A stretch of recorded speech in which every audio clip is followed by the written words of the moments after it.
அப்பவும் இப்பவும் எப்பவும் சென்னை அதிரடி கலெக்ஷன் சரவெடி celebration. GT Holidays, South India's #1 travel brand. You know you are special when you're with GT Holidays. பழைய நகையை கொடுத்து White 11 monthsல அதே அடைக்கு புது நகையை எடுத்துக்கோங்க. எக்ஸ்ட்ராவா ₹1 தர வேண்டாம். Magic old gold exchange. Nellai மாவட்டம் ஏர்வாடி அருகே உள்ள டோனாவூரில் அரசு உதவி பெறும் தனியார் மேல்நிலைப் பள்ளி ஒன்று செயல்பட்டு வருகிறது.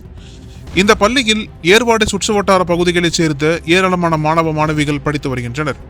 கடந்த 23ஆம் தேதியன்று களக்காடு அருகே உச்சிக்குளத்தில் உள்ள விடுதியில் தங்கி பயிலும் மேலச்சவளையைச் சேர்ந்த 9ஆம் வகுப்பு மாணவனுக்கும் அதே வகுப்பில் படிக்கும் வடுக்கச்சி மதிலையைச் சேர்ந்த மற்றொரு மாணவனுக்கும் இடையே தகராறு ஏற்பட்டுள்ளது. இதன் நீட்சியாக 24ஆம் தேதி காலை இவர்கள் இருவரும் பள்ளி வளாகத்திலேயே ஒருவரை ஒருவர் தாக்கிக் கொண்டனர். இந்த சூழலில் கடந்த 25ஆம் தேதி காலை வழக்கம் போல் வகுப்பறைக்கு வந்த மாணவர்கள் 9 மணியளவில் பிரார்த்தனை கூட்டத்திற்கு செல்வதற்காக ஒவ்வொருவராக வெளியே சென்று கொண்டிருந்தனர். அப்போது வடுக்கச்சி மதிலையைச் சேர்ந்த மாணவன் தன்னை அவதூறாக பேசிய மாணவனை தனது புத்தக பையில் மறைத்து வைத்திருந்த அரிவாளால் சரமாரியாக முதுகில் வெட்டியுள்ளார். இதனால் அதிர்ந்து போன சக மாணவர்களில் ஒருவர் அவரை தடுக்க முயன்றார். அப்போது இந்த மோதலில் தடுக்க வந்த மாணவனுக்கும் அரிவாள் வெட்டு விழுந்தது. இச்சம்பவம் பெரும் பரபரப்பை ஏற்படுத்திய நிலையில் காயமடைந்த 2 மாணவர்களையும் மீட்ட ஆசிரியர்கள் அவர்களை உடனடியாக அருகில் உள்ள தனியார் மருத்துவமனையில் சிகிச்சைக்காக அனுமதித்தனர்.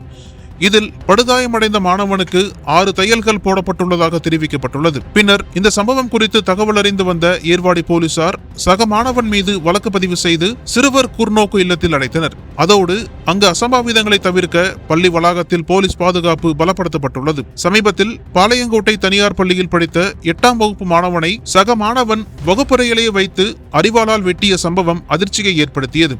அதனைத் தொடர்ந்து பள்ளி மாணவர்களின் பைகளை தினமும் சோதனை செய்ய வேண்டும் என்று பள்ளி கல்வித்துறை உத்தரவிட்டிருந்தது. கடந்த ஆகஸ்ட் மாதம் மாற்று சமூகத்தைச் சேர்ந்த சிறுமியை காதலித்ததால் சேரன் மகாதேவியைச் சேர்ந்த 16 வயது சிறுவன் மீது கொலைவெறி தாக்குதல் நடத்தப்பட்டது குறிப்பிடத்தக்கது. நெல்லையில் அரங்கேறும் இத்தகைய வன்முறைகளால் வருங்கால இளைஞர்களின் வாழ்க்கை கேள்விக்குறியாக மாறியுள்ளது.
அனல் பறக்கும் செய்திகளை அப்டேட் செய்து கொள்ள நக்கீரன் களத்தை இப்பவே சப்ஸ்கிரைப் பண்ணுங்க.